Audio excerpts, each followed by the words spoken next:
ಕೆಲವರಿಗೆ ಗೋರಿಕಾಯಿ ಅಂದರೆ ಇಷ್ಟನೇ ಆಗಲ್ಲ. ಒಂದ್ಸರಿ ಈ ರೆಸಿಪಿನ ಟ್ರೈ ಮಾಡಿ. ಇದು ಚಪಾತಿ ಜೊತೆ ಸರ್ವ್ ಮಾಡಿದ್ರೆ ತುಂಬ ರುಚಿಯಾಗಿರುತ್ತೆ. ನೋಡೋಣ ಬನ್ನಿ ಹೇಗೆ ಮಾಡೋದು ಅಂತ. ಮೊದಲಿಗೆ ಗೋರಿಕಾಯಿನ ಸಣ್ಣದಾಗಿ ಕಟ್ ಮಾಡ್ಕೊಳ್ಳಿ. ಈಗ ಒಂದು ಕುಕ್ಕರಲ್ಲಿ ಎಣ್ಣೆ, ಜೀರಿಗೆ, ಕಟ್ ಮಾಡಿದ ಗೋರಿಕಾಯಿ, ಉಪ್ಪು, ಅರಿಶಿಣದ ಪುಡಿ ಹಾಕಿ ಫ್ರೈ ಮಾಡಿಕೊಂಡು ಈಗ ಇದಕ್ಕೆ ನೀರನ್ನು ಹಾಕಿ ಒಂದು ವಿಜಿಲ್ ಕೂಗಿಸ್ಕೊಳ್ಬೇಕು. ಈಗ ಒಂದು ಪ್ಯಾನಲ್ಲಿ ಎಣ್ಣೆ, ಈರುಳ್ಳಿ, ಶುಂಠಿ, ಬೆಳ್ಳುಳ್ಳಿ, ಕಡಲೆಕಾಯಿ ಬೀಜ, ಹಸಿಮೆಣಸಿನ್ಕಾಯಿ ಹಾಕಿ ಫ್ರೈ ಮಾಡಿ ಇದಕ್ಕೆ ಧನಿಯಾ, ಟೊಮೊಟೊ, ಕರಿಬೇವು ಹಾಕಿ ಚೆನ್ನಾಗಿ ಫ್ರೈ ಮಾಡಿ ಒಂದು ಮಿಕ್ಸಿ ಜಾರಲ್ಲಿ ಕೊತ್ತಂಬರಿ ಸೊಪ್ಪು, ನೀರನ್ನು ಹಾಕಿ ರುಬ್ಕೊಳ್ಬೇಕು.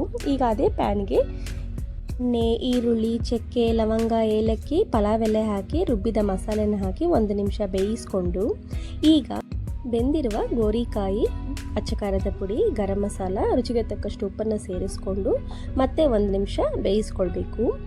ಕೊನೆಯದಾಗಿ ತುಪ್ಪ ಹಾಕಿ ಮಿಕ್ಸ್ ಮಾಡಿದ್ರೆ ಇದು ರೆಡಿ ಆಗುತ್ತೆ.